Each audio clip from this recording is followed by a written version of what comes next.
Chapter 1. The Prologue. It's a beautiful day. The weather is good, the birds are singing, the grass is green, and there are flowers everywhere. Now, my story can begin. My name's Geoffrey, and today I'm going on a pilgrimage to Canterbury. I'm going to Canterbury with a group of people. We're going there together. I met these people yesterday at an inn in London. I arrived at the inn in the afternoon. I was very tired and hungry. "Good afternoon," I said to the man who worked at the inn. He was the innkeeper. "I'd like a room for the night. I'm going to Canterbury tomorrow. The road to Canterbury is long. I need to sleep well before I start." "Good afternoon," said the innkeeper. "Do you know that some other people are going to Canterbury tomorrow? They're staying here tonight." "I'd like to meet them," I said to the innkeeper. In the evening, I met the other people. The inn was big, and there was a lot of good food and drink. Everybody had dinner together, and the innkeeper gave good food to everybody. The innkeeper was a nice person. He was a very big man, and he enjoyed speaking to people. He was very good at his job. Everybody enjoyed their dinner. After dinner, the innkeeper spoke to the group. "You're a very nice group of people," he said. "I know that God will listen to your prayers. You're all going to the same place, so you must go to Canterbury together. What do you think?" "Yes, we can go together," I said. "And I want to go to Canterbury with you," said the innkeeper. "Now, we have to travel for a long time, and I think we can do something interesting. We can play a game. What do you think?" "Yes," said everybody in the group. "Tell us about this game." "Now, listen to what I have to say," said the innkeeper. "We'll go to Canterbury together, and every person will tell a story. I'll listen to every story. Then I'll tell you which story is the best." Everybody in the group wanted to play this game. "Very well," said the innkeeper. "And I will give something to the person who tells the best story. That person will have dinner at my inn, and I'll pay for the dinner." The people in the group were very happy, and they began to think of what story to tell. In the group, there was a knight. Everybody liked him, and he was always happy to help people. He was an important man, but his clothes were cheap. His horse was fast, but it was small.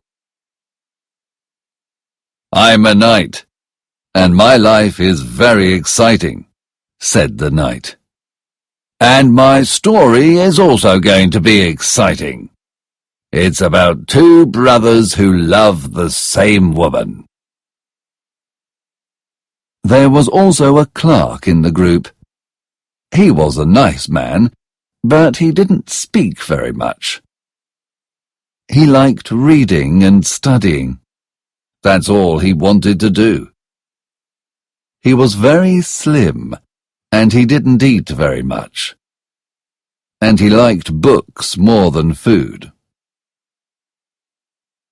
"I read a lot of books," said the clerk. "I don't want nice clothes or good food.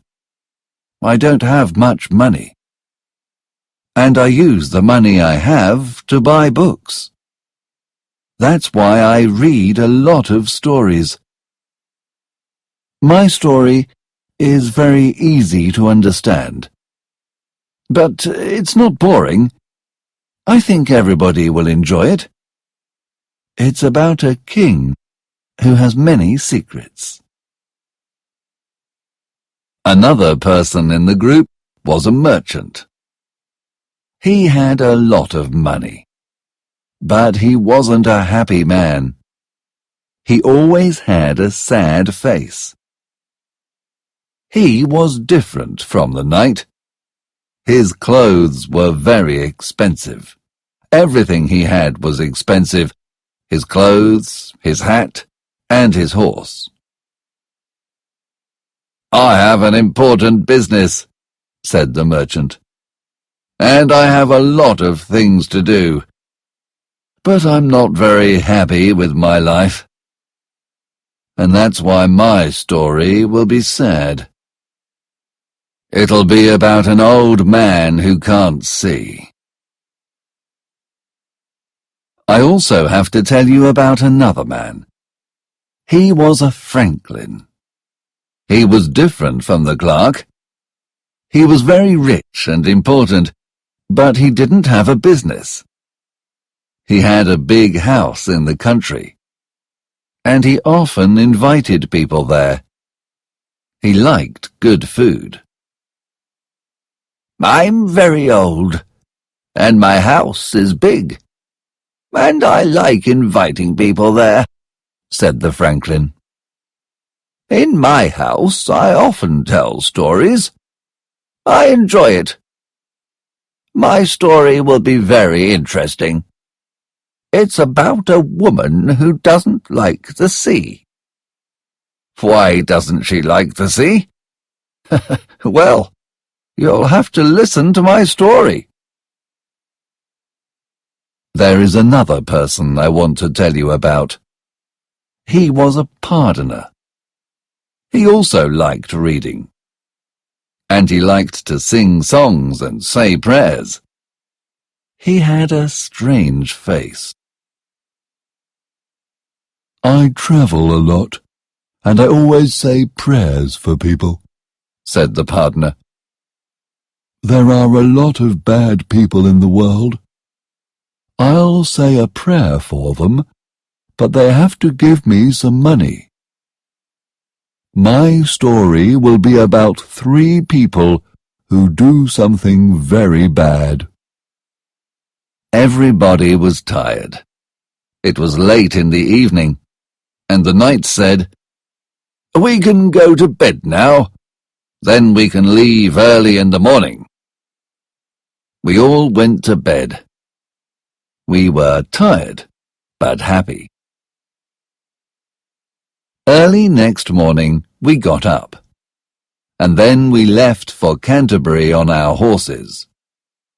We were slow, and after many hours we came to a place called St. Thomas, and we stopped there. We sat down, and then we had something to eat. After eating, the innkeeper said, "Listen, do you remember what we said last night?" "Of course," said the knight. "Well," said the innkeeper, "who wants to begin? Who wants to tell the first story?" "I'm happy to tell you my story," said the knight. "I think you'll enjoy it. It's very exciting." And then the knight began to tell his story. Chapter 2. The Knight's Tale. "My story is about 2 brothers," said the knight. "Their names were Palamon and Arcite, and they were knights. The brothers were from a city called Thebes. They did everything together. They weren't only brothers, they were also friends. But they were very sad. They were sad because they didn't live in Thebes anymore. They lived in Athens. And they didn't live in a house. They lived in a prison. They couldn't leave the prison, and they couldn't speak to anybody. Every morning, they looked out of the prison window. From their window, they could see a beautiful garden. One morning, Palamon woke up, and then he looked out of the window. But something was different. There was a woman in the garden. Her name was Emily. She was the daughter of the king of Athens. "Look," said Palamon. "That woman is beautiful. Oh, I'm in love. Arcite, come here. Look." Arcite went to the window, and he saw the woman. "Yes, you're right. She is beautiful," he said. "One day, I'll marry her." "I saw her first," said Palamon. "You can't love her. You must help me." "No," said Arcite. "My love is perfect. You must help me."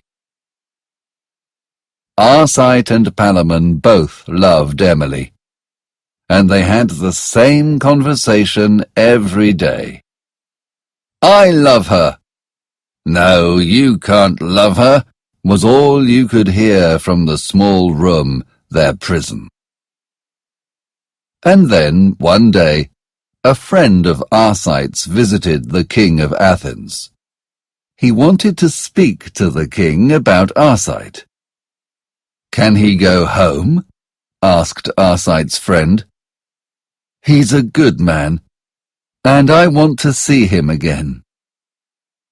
"I'll do what you ask," said the king. "Arcite can go home, but he must never come to Athens again, and Palamon must stay in prison." Arcite went back to Thebes, but he wasn't happy. "I'm going home," thought Arcite, "but I can't see Emily. Palamon can see her in the garden. It's better in prison." But Palamon was sad as well. "Arcite, you can go back to Athens," he thought. "You can fight the king of Athens, and you can marry Emily. I have to stay in this prison." In Thebes, Arcite was very sad. He didn't sleep or eat very much. "I'll wait for 2 years," thought Arcite, "and then I'll go to Athens again. Nobody will know me. I'll wear different clothes. I'll change my name. And I'll find a job. I'll be a servant in the king's house. And then I'll see Emily." And that's why, after 2 years, Arcite went back to Athens. And soon he was the king's servant. The king liked Arcite because he was good at his job. One day, Arcite went to a forest near Athens, and he sat near a tree. "What can I do?" said Arcite. "I'm the king's servant.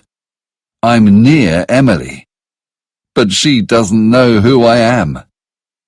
I want to die." Then a man spoke to Arcite. It was Palamon. "Hello, brother. It's me," said Palamon. "Stop thinking about Emily.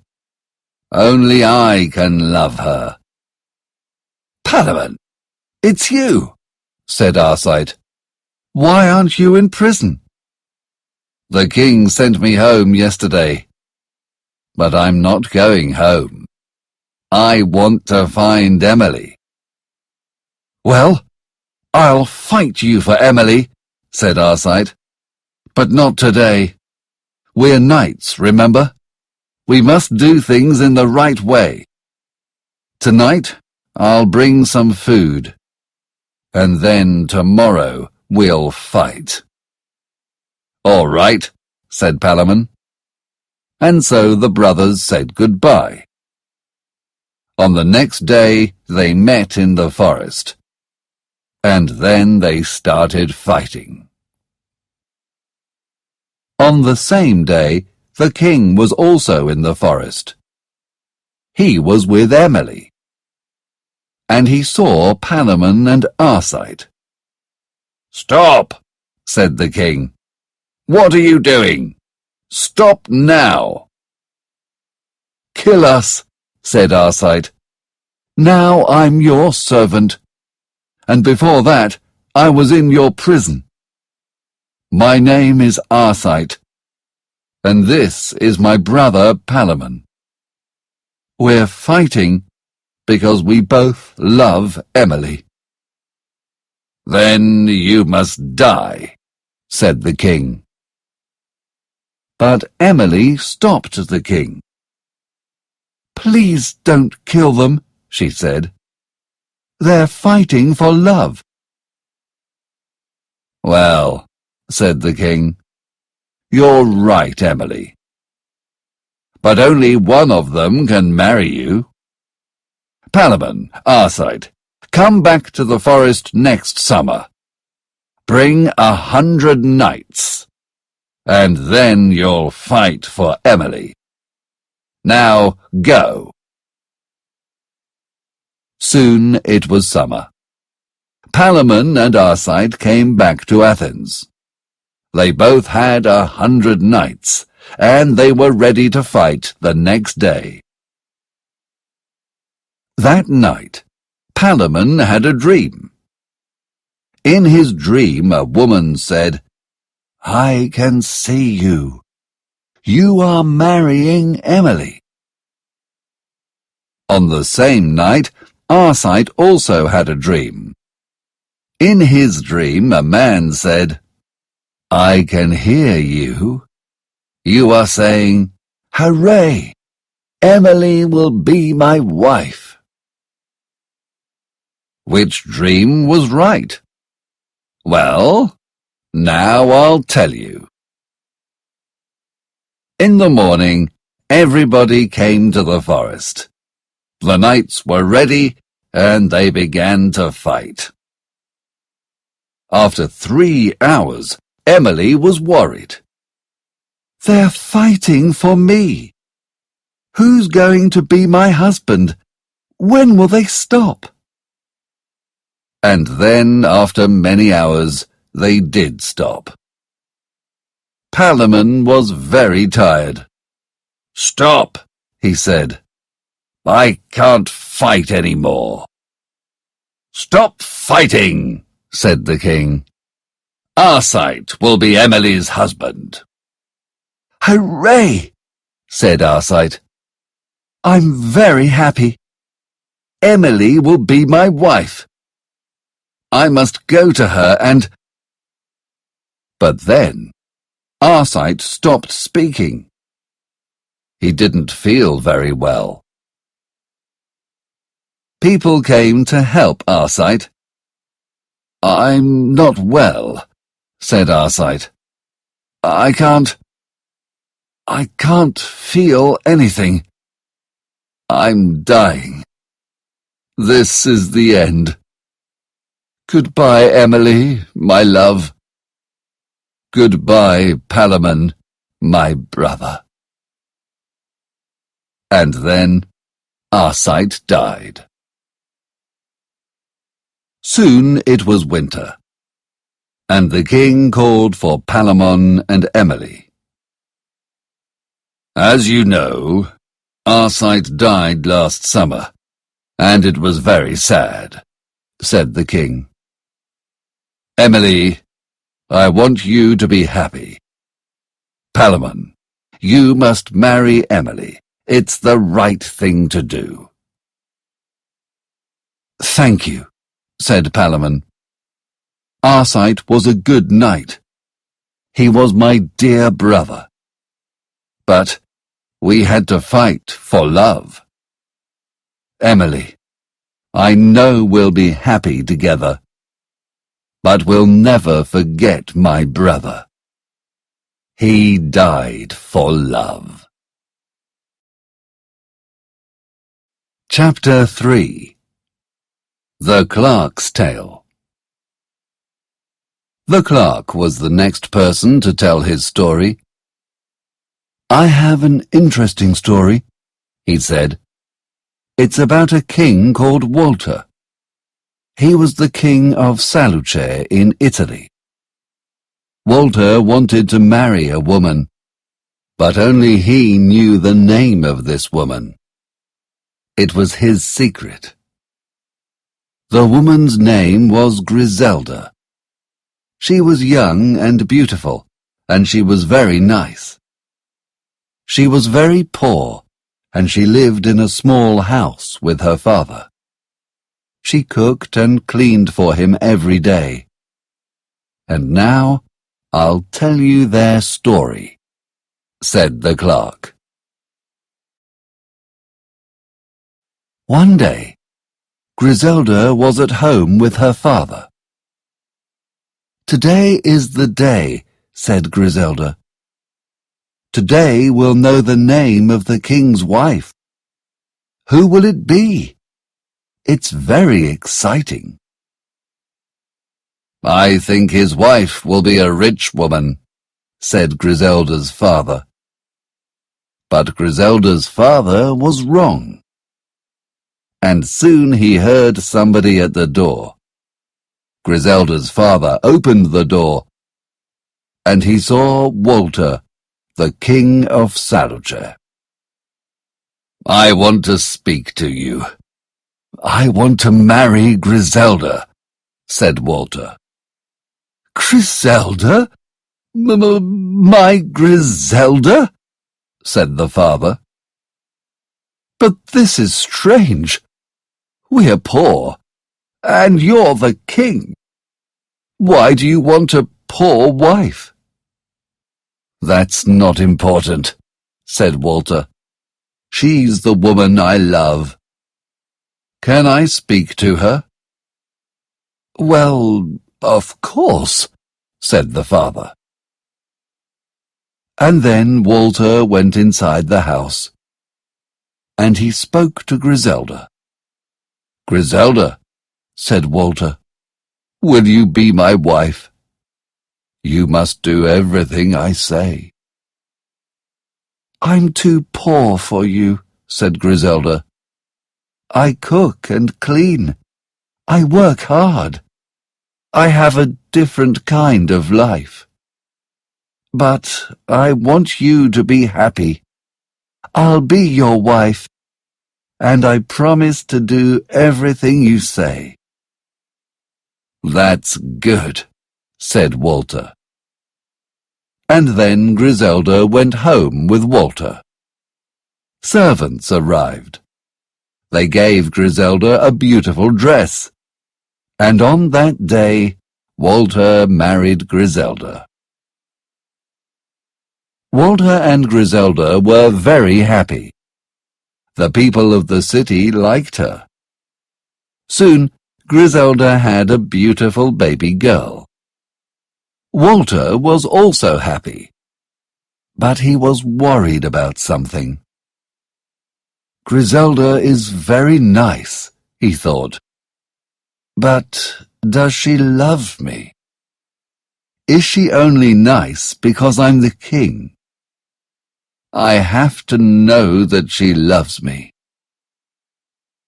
Then Walter did something very bad. One night, Griselda was in her room. She was with her daughter. Walter's servant came into the room. "I'm sorry it's late," said the servant, "but I must do what the king says. I must take your daughter." The servant took the child from Griselda. Griselda was very worried. "What's he going to do with my daughter? Is he going to kill her?" thought Griselda. But Griselda said nothing. "Now go," said Griselda to the servant, "and do what the king says." Then the servant took the child to Walter. "Don't tell anybody about this," said Walter to his servant. "Go with my daughter to Milan. She'll live with my sister. But remember, it's a secret. Nobody must know that this girl is my daughter." And then the king's servant took the child to Milan. What did Griselda do? Did she hate her husband? The answer to this question is no. Griselda didn't change. "Does Griselda love me or not?" thought the king. "Oh, I don't know." After 5 years, Griselda had another baby. It was a boy. Griselda was happy again. But Walter wasn't happy. "Griselda," said Walter, "do you promise that you'll always love me?" "Yes, I do," said Griselda. "I'm your wife, and I left my old life. I left my house and my father. I'll die for you. Is that what you want?" But Walter wasn't happy. "I have to know that she loves me," he thought. Soon, Griselda's son was 2 years old. One night, Griselda was in her room. She was with her son. Then, the servant came into her room again. "I must take your son," he said. "It's what the king wants." "First my daughter, and now my son," thought Griselda. "Oh, my children! What will Walter do to my son?" Griselda said goodbye to her son, and then the servant took the child to Walter. "Take my son to Bologna," said Walter. "And remember, this must be a secret." And then the servant left. He took the boy to a family in Bologna. "Now I'll know," thought the king. "Will Griselda love me now?" But Griselda didn't change. She didn't hate Walter. She was good to him. "I don't know what Walter is thinking," thought Griselda. "I promised to love him, and I will love him. But why does he do these bad things?" For some years, Walter was happy. His daughter was in Milan, and she was now 18 years old.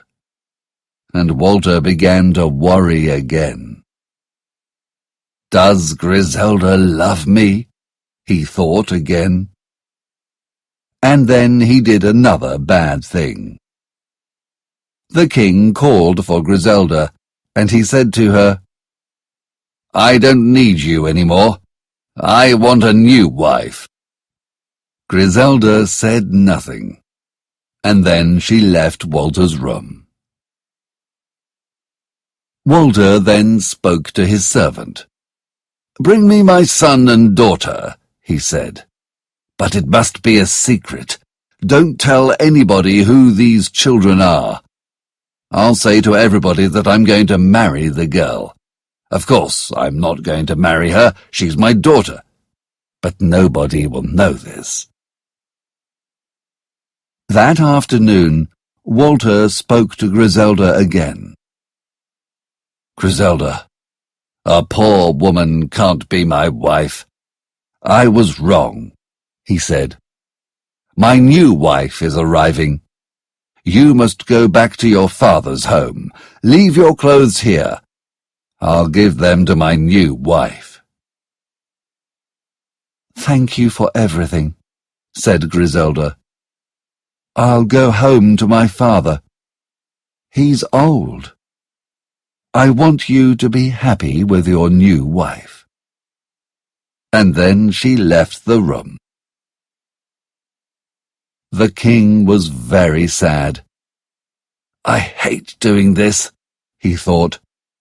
"I love her so much, but I must know that she loves me." The next day, Walter went to Griselda's house. He wanted to ask Griselda something. "Griselda, as you know, my new wife is arriving," said Walter. "I need somebody to clean her room. Will you help me?" "I'll be happy to help," said Griselda. And then she went to Walter's house. She cleaned the rooms, she made the beds, and she washed the plates. That morning, Griselda's son and daughter arrived. When Griselda saw the girl, she thought, "She's beautiful," and she thought of her daughter. "My daughter is the same age," she thought. And when Griselda saw the boy, she thought of her son. "The boy is so clever.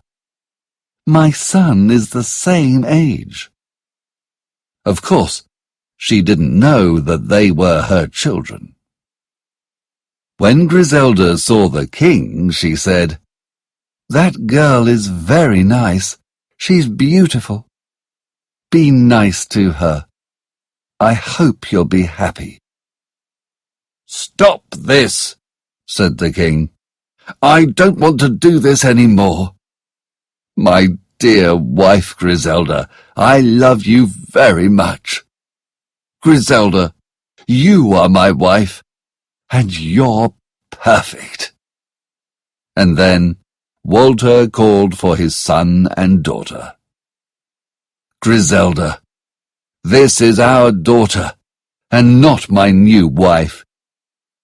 And this is our son. I'm very sorry. I only wanted you to love me, and now I know that you do. These are our children." Griselda was happy to see her children again. Thank you," said Griselda. "My children are safe." That night they had a big party.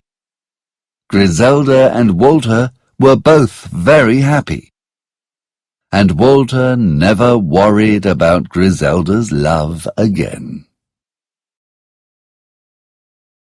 Chapter 4. The Merchant's Tale.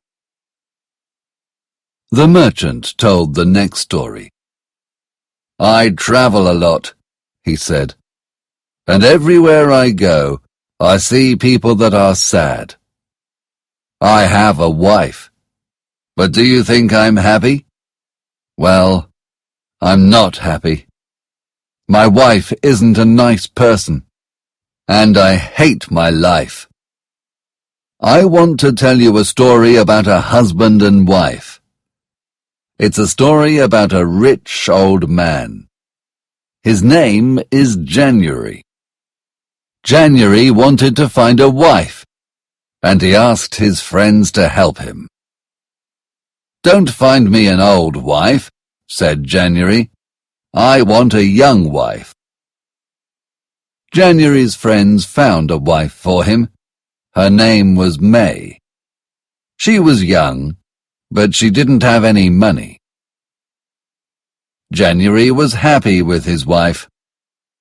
"I'm old," he thought, "but now I've got a young wife. I won't have any more problems. And May is very beautiful. But there was another person who thought that May was beautiful. It was January's servant. His name was Damien. Damien thought of May all the time. He didn't sleep very much. He didn't want to eat. He loved May. And now he had to see her every day with January. Soon Damien wasn't well. He didn't want to go to work anymore, and he stayed in bed. In bed, he wrote a letter to May. Then he put the letter in a small bag. That evening, January went to dinner. "Where's my servant Damien?" he said. "Damien isn't well," said another servant. "He's in bed now." "I'm sorry about that," said January. "He's a good servant. He works hard. I want to speak to him." After dinner, May and January visited Damien. May went to see Damien first. She sat next to him. "How are you?" asked May. Damien didn't say anything. He took the letter out of his bag, and then he gave the letter to May. "Don't speak to anybody about this letter," he said. When May was at home, she read Damien's letter. It was a love letter. May didn't know what to do. "Damien doesn't know my secret," she thought. "I love Damien, but he is poor, and my husband is rich. How can I help Damien? I want him to be well again," thought May. May wrote a letter to Damien, and then she visited him again. She gave Damien the letter. "Get well soon, Damien," she said. And then she left. Damien read the letter. The letter changed him. Soon he was well again. The next morning, Damien got up. Now he was happy. Now he wanted to go to work. January had a big house, and he had a beautiful garden. He often went there. It was his favorite place. Only January and May could go to the garden. January had a key, and he used the key to go into the garden. One day, January was in his garden. He looked at the trees and the flowers. It was a beautiful day. The weather was perfect. But January didn't feel very well. "Help! Help!" said January. "I can't see. I can't see anything. I'm blind." It was very sad. January couldn't see any more. May went to the garden, and she took January back to the house. January stayed in his room for 2 months. He didn't want to go out, and he often thought about May. "What about May?" he thought. "Now I can't see my beautiful wife. What is she doing? I can't see what she's doing. Does she love me? I know what I'll do. I'll tell her that she must always stay in the house. We'll stay here together." The next day, January said to May, "You must always sit next to me. Then I'll know what you're doing. Sometimes we can go to the garden, but we must go there together." Now it was May who was sad. Her house was a prison, and she thought more and more about Damien. Damien was also sad. I can't speak to May, he thought. January is always there. I must do something. I need to speak to May. May and Damien often wrote letters to each other. They wrote about their love. But Damien wanted more. He wanted to speak to May. He wrote a letter to her. In the letter he wrote, May, take a key to the garden, and then give the key to me. January has a lot of keys. Then tell January that you want to go to the garden. Do it now. Damien gave the letter to May, and May did what Damien asked. She gave him the key. Then Damien went to the garden, and he waited there for January and May. Soon, January and May were in the garden. January was happy again.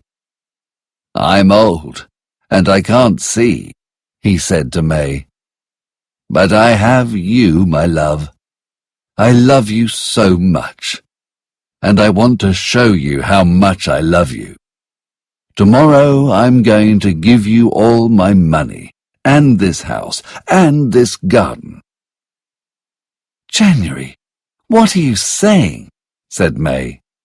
You're the only man in my life. But of course, there was another man in May's life, and that man was Damien. And now she saw Damien in the garden. I'm hungry, said May. I want to go to the apple tree. Then I can eat an apple. Wait here. But May didn't want any apples. She didn't go to the tree. She ran to meet Damien. January waited for May. He didn't know where she was. Now she was with Damien. But then everything changed. I can see again. I can see, said January to himself. How is this possible? He thought. January didn't understand. I must tell May. She'll be so happy. And so January looked at the apple tree, but May wasn't there. Where's May? Thought January. And then he saw her. But he didn't only see May. He also saw a man. Who are you? What are you doing? Leave this garden now, said January. Damien and May looked at January. I think he can see us, said Damien. And then Damien ran. He was very fast, and soon he was outside the garden. Then May ran to speak to January. What is it, my love? She asked. I can see now. I was so happy, I wanted to tell you. And then I saw you with a man. I think I saw you with somebody. You can see again? Said May. I'm so happy. But what are you talking about? A man? You can look everywhere in this garden, but you won't see a man, because there is no man. I was so excited that I could see again, said January. I think I saw something that wasn't there, but I thought there was somebody with you. There was no man, said May. Nobody can come into the garden. I want to go back home, my love. Then you can sleep. You're tired. Yes, you're right, said January. Of course there wasn't a man. Nobody can come into the garden. I want to go home now. We have to tell everybody. We'll have a party. Isn't it great? I'm not blind. I can see again. And here my story ends, said the merchant. January was happy. He could see again. But there was something that January couldn't see. He couldn't see that May didn't love him, and that May loved Damien. January wasn't blind anymore, but love is always blind. Chapter 5. The Franklin's Tale. Everybody in the group was tired. It was the end of a long day. They were ready to listen to the Franklin story. My story is also about a husband and wife, but this story is different from the merchant's story. In my story, love is not blind. The husband and wife in my story are in love. The wife's name was Dorigen. She loved her husband very much. The husband's name was Arviragus. He was a knight. They lived in France. But when I start my story, Arviragus was in England.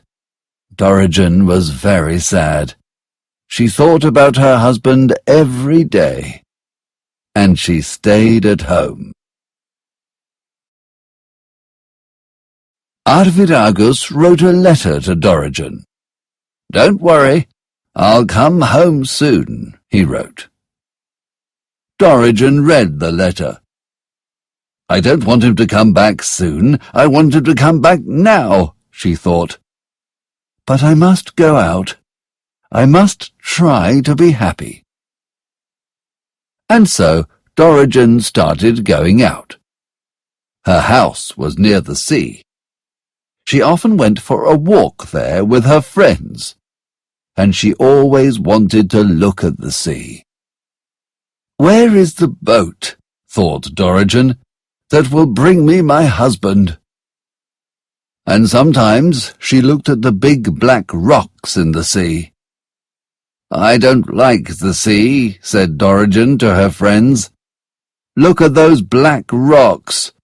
They're dangerous." Dorigen's friends were very worried.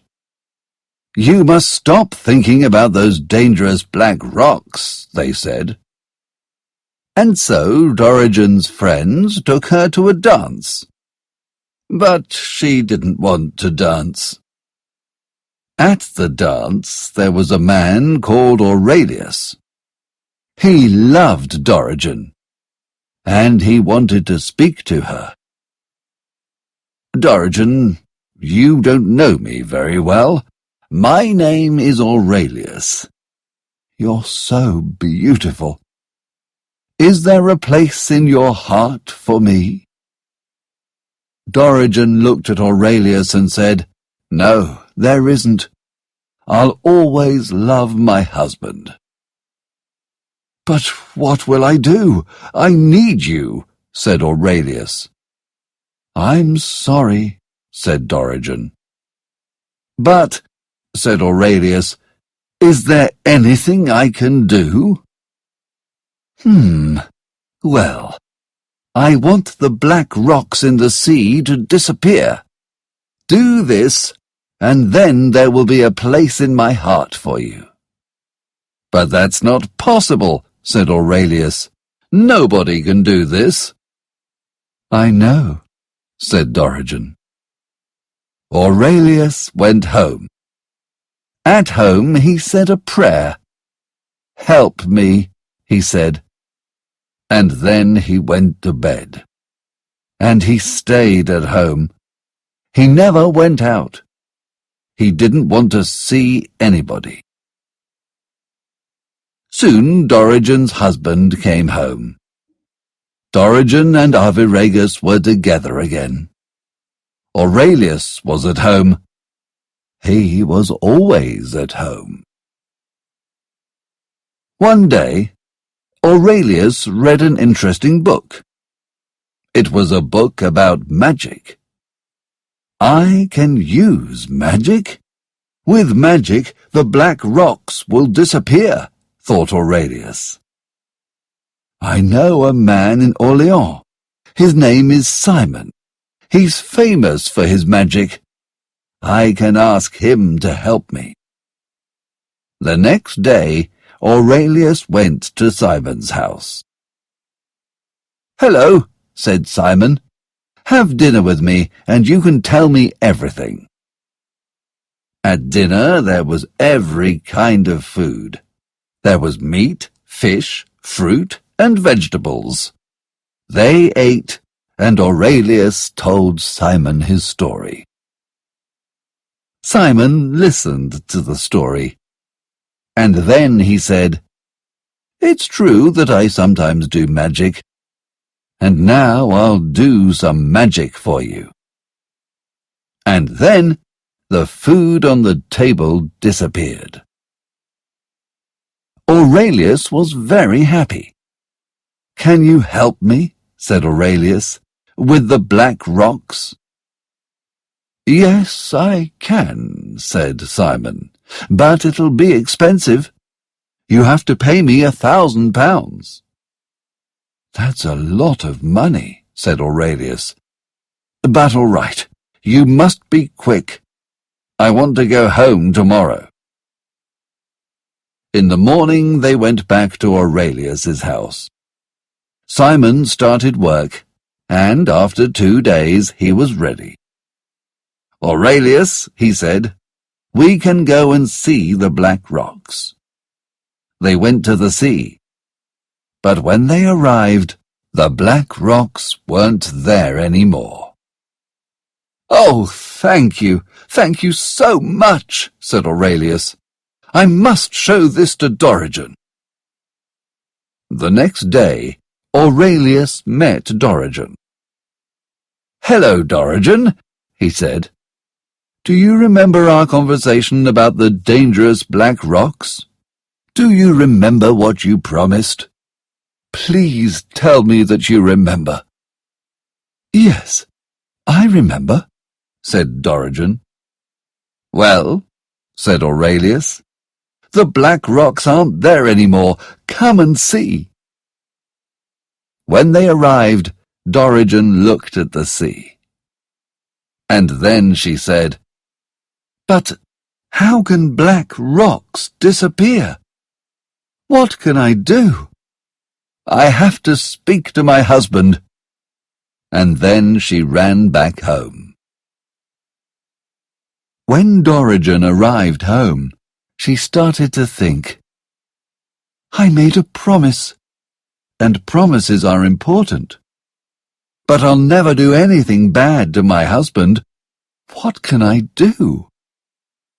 For 2 days, Dorigen thought about her problem. "What can I say to my husband?" she thought. Then Dorigen spoke to her husband. She told him everything. "Don't worry," said Arviragus. "You did nothing wrong. But you promised this to Aurelius, and that's why you must leave me." "But I love you, Arviragus," said Dorigen.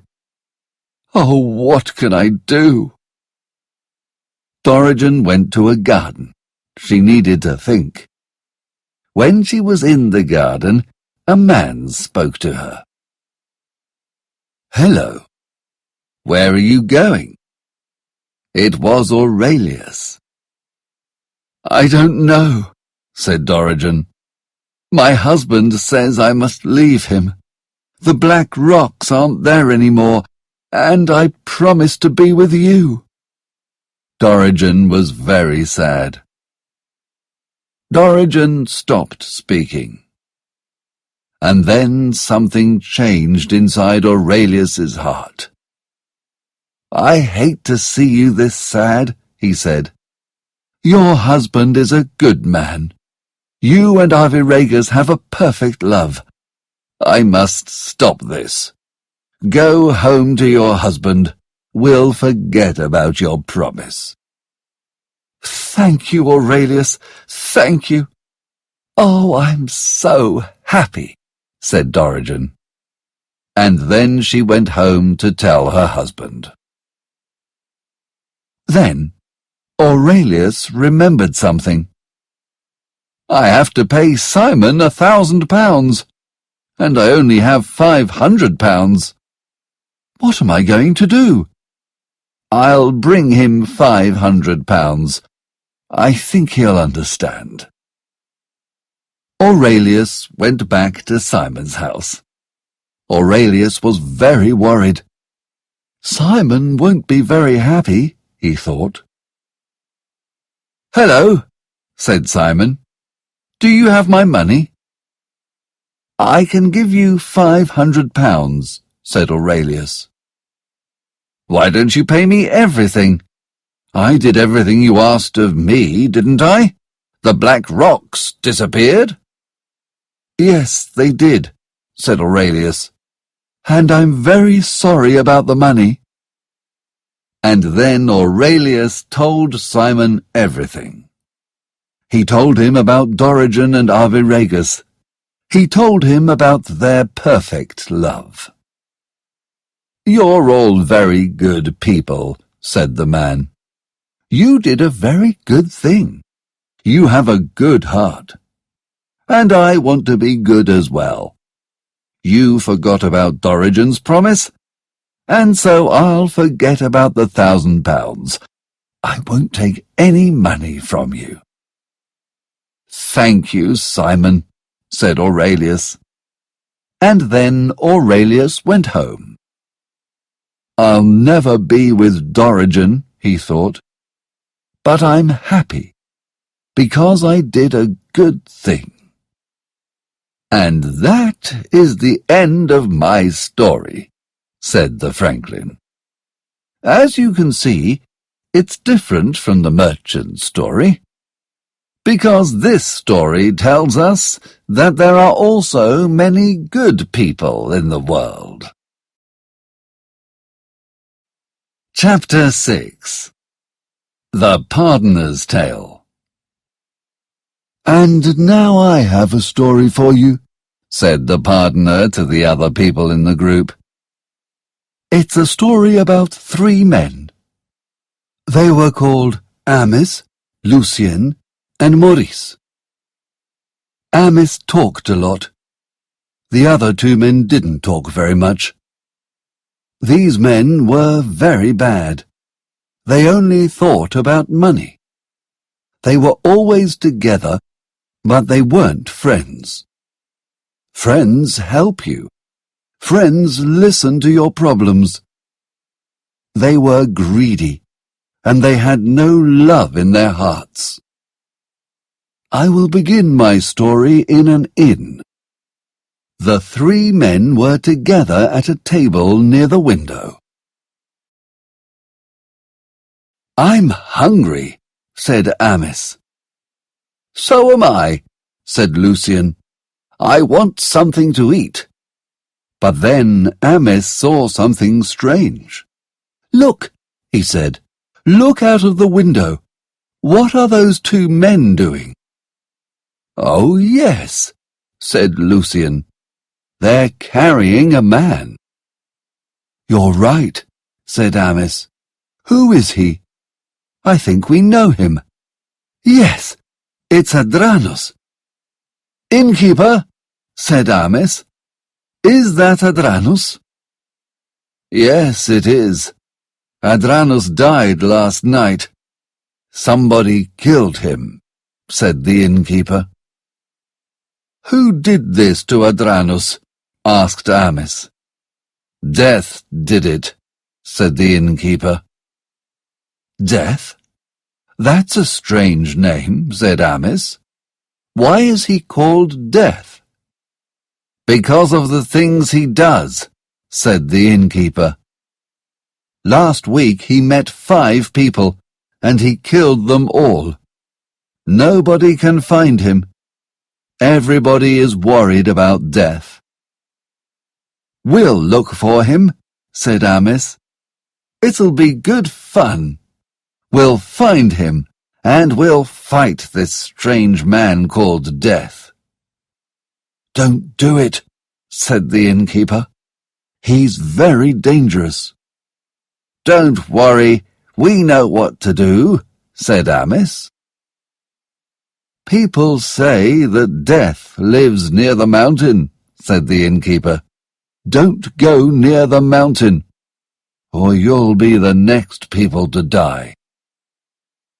"Well, we're going to the mountain. Nothing will stop us." And so the three men left the inn, and then they started walking to the mountain. The three men walked for a long time. They often had to stop. After some hours, the three men met an old man. "Hey, old man," said Amos. "What do you want?" said the old man. "Do you know a man called Death?" "Yes, I know about him," said the old man. "But why are you asking me this? Don't go near that man. He's dangerous." "Tell us where we can find him," said Amos.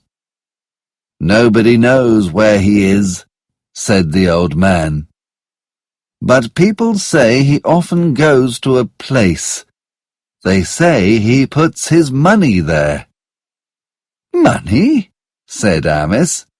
"Where is this place?" "Before you walk up the mountain, there's a very old tree. It's near the road that goes to the mountain. Sometimes he goes there. They say he's got a lot of money." "I think I know where this tree is," said Amos. "We can go there now." "No, stop," said the old man. But it was too late. The friends wanted to find the tree. After 2 hours, they arrived at the place, and they saw the tree. "I want to look for the money now," said Amos. "Do you remember? The old man said that Death put it here." They looked for the money, and soon they found it. It was under a small rock. There was a lot of money in a big bag. The bag was very difficult to carry. "Here it is! Look how much there is! We're rich!" said Amos. "Hooray!" they said. "We've got a lot of money." They were very excited. "I want to get something to eat and drink," said Amos. "Okay," said Lucian. "We can go to the town and buy something." "But wait," said Amos. "Two of us must wait here with the money. Maurice, you go to the town. We'll wait for you here." "Okay," said Maurice, and he went to the town. The other two men waited under the tree. After an hour, Amos thought of something. "Listen," said Amos. "There's a lot of money in that bag." "Yes, you're right," said Lucian. "There's about £600. That's £200 each." "Yes, but I think we can have £300 each." "How?" said Lucian. "Well, we can kill Maurice when he comes back. Then we'll have more money." "Yes, I want to do that," said Lucian. And then the two men waited for Maurice. Maurice was near the town, and he started thinking.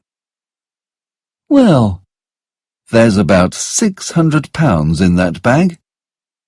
That's about £200 for me. £200 is a lot of money. But £600 is much more. £600 will change my life. I know what I'll do. I'll kill Amos and Lucian. Then I'll have all the money." 10 minutes later, Maurice arrived at the town. He bought some food and drink, but he also bought some poison. He put the poison in the drink, and then he went back to the tree. It was getting late when Maurice arrived. "Amos, Lucian, I've got the food and—" And they were the last words that Maurice spoke, because then Amos and Lucian killed him. "And now we have more money," said Amos. They didn't worry about Maurice. The two men were happy. They drank together. Soon the poison was in their bodies, and after 1 minute, the poison killed them. "That's the end of my story," said the partner. The 3 men wanted to fight death. They were greedy, and that's why they died. I want you to remember this story when we arrive at Canterbury, and when we say our prayers. The others thought it was a very good story. And then the people in the group thought about all the stories. There were a lot of things to think about. And, after 4 days, Canterbury was very, very near.